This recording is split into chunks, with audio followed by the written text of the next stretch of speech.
The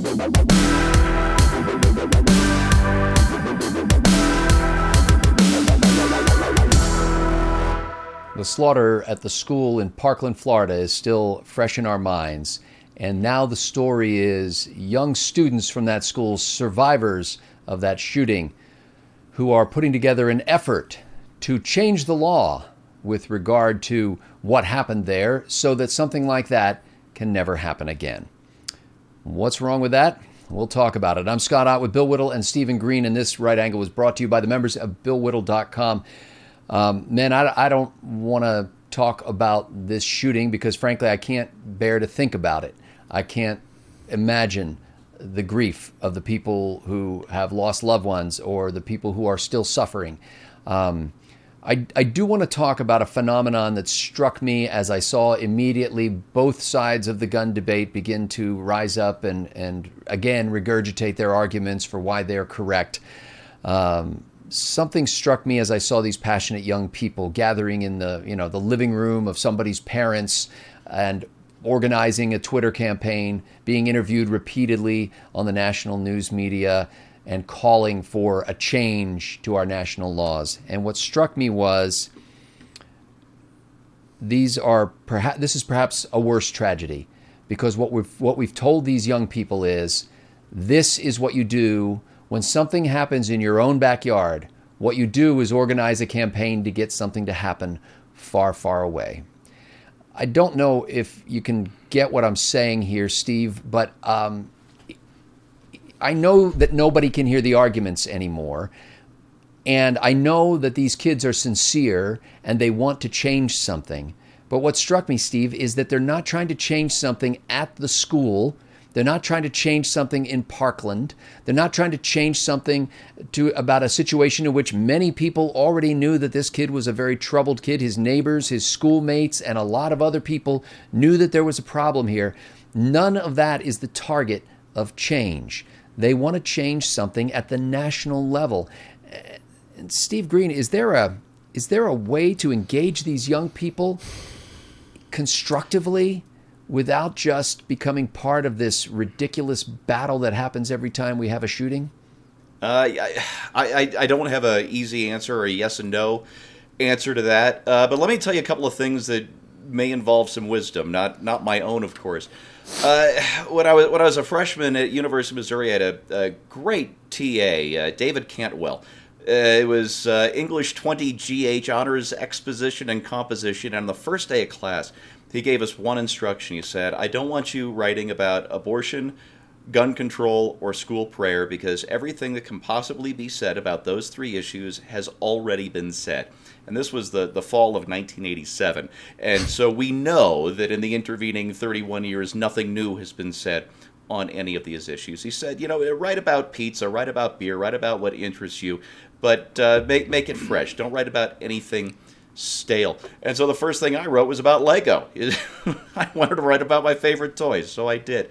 And I happened across that old composition book a couple of years ago. And I went, wow, thing an 18-year-old wrote about Lego. That's not bad stuff. So I think you were right in what you were saying about the social media aspect on our backstage is totally correct. You said you wrote this great essay. Well, not your words, but I trust that you wrote something that was really darn good, and that you declined to publish it because everybody would just line up on their opposing sides and nobody would engage. So I'll say that and then set that aside. The other is something Jonah Goldberg likes to use this a lot. Don't just do something, stand there. And I always thought that was a clever thing until I actually read where that line comes from. I thought it was Jonah Goldberg's, but it actually comes from Broadway in the 30s or 40s. There was this director or producer of the show who'd hired this actress, and during rehearsal, she's just all over the stage. These extravagant hand gestures and her voice rising and falling and shouting and whispering and just all over the place, until he finally, in frustration, shouts, "Don't just do something, stand there." And that's the situation we have right now, where in the wake of this tragedy, of this attack, this assault, this killing spree, we've got everybody waving their arms and shouting and doing all the overacting things. But if beforehand somebody had just done their job, had just applied their skills and done their job, this kid would have not been a murderer. He'd be hopefully receiving the attention and the care that he needs. But everybody would prefer to prance around the stage rather than just do their job, Scott. Bill Whittle, it strikes me as being a positively destructive thing. If you hope to raise a generation, as people on the left often do, they hope to raise a generation of activists. It seems to me that you could do nothing worse than to make their first experience with activism a futile gesture on a local level in an attempt to influence national policy, rather than focus on something that you can do where you are. Now, Bill, we are conservatives. We are small government people. We are individual liberty people. We are individual responsibility people. Is there some kind of message that you wish you could get to these kids to say, I know you're upset. I'm upset. Here's where we can start. Well, yeah. I mean, to the degree that you're right about the inability of either side to listen to an argument, but you could, I think, address this in a less confrontational way. And if it were me, I would basically say this, which I believe I'm going to do a firewall on this. I would say, listen, your theory is, can we both agree, both sides agree that we'd like this to stop? Can we at least start there, right? That both of us are just horrified by this and we'd like to see it stop. So can we at least start with the assumption that we're both trying to solve the same problem? Your assertion is that easy access to guns is what's causing these shootings, and if we could simply make guns harder to get a hold of, the number of shootings would decrease. Okay, well, that's a testable theory. Access to guns throughout the history of this country was much easier than it is now. Let's just speak about the period, let's say, from the end of World War II on until 1995. Everybody could get a gun in America. You could walk into any hardware store in America and walk out with as many guns as you had money for. And not only that, your theory is that we need to ban things like the gun emoji on the iPhone. And by getting guns out of the public mind, if we just get guns out of the public consciousness, that will also reduce these mass shootings. Well, evidence is not only were guns easy to obtain in the past, much easier than they are today, but everybody played with guns back in the 50s and 60s. I don't know a single person my age who didn't have cap guns, who didn't have BB guns. So you are making an argument that is contravened by evidence. Guns were actually easier to get in the past, and everybody played with guns, toy guns, and we didn't have any of these shootings. It is an invalidation of your theory, with all due respect. So what's causing these things? Now, I think this modern shooting period started with Columbine. I mean, I remember Columbine being the first of these things. The Columbine kids called themselves the Black Mafia Gang. Now, I know their names, but you're never going to hear their names from me because, again, this is not like we don't have evidence. The person who is the greatest expert on mass shootings is a forensic psychologist named Park Dietz. And Park Dietz has said very clearly, if you want to stop these things in the future, here's what you have to do. Never show the face of the person that does the shooting. Never mention the person's name. Never, ever talk about body count. Never talk about how it compares to other things. Do localize the story, report it as the shooter, and you are taking the fame out of the equation. And if you don't think this is the truth, if you really think it is a question of throwing guns into the volcano in order to stop this, then I would point you to the most chilling line that I've ever heard, ever, in regard to all of these shootings, which was written by this kid, whose name I also know and whose name you're never going to hear from me, nor are you going to see his picture on this segment. Because Park Dietz is right. But what this kid wrote in response to a previous shooting was, quote, "Man, I can do so much better." Okay? When speaking about a previous mass shooting, this kid said, "Man, I can do so much better." Okay? So it is already a contest for him. It's already a contest for an entire generation of people that have never been allowed to compete at anything. And so in regard to your specific question, Scott, about the idea of student activists and what can actually be done, I would simply say this. The police were sent to this guy's house, or authorities anyway, 39 times. Everybody knew that this was a bad kid. Sometimes they're just quiet and weird, but everybody knew that this was a bad kid. So I would simply urge the country to do what we've always understood was the right thing to do, which is to make this matter as far away from the federal government as possible. In other words, for every person that's capable of doing these mass murders, they're surrounded by hundreds of people who are perfectly good, decent people. And they know what's going on. So if you have suspicions about something and you're close to your parents or other adults, your pastor or whatever, tell them what you've heard this person say. And then ask them for their opinion. And then they will make an adult decision as to whether or not this is something the police need to be involved with. And this is the early detection network. None of these kids go to school on their own, you know.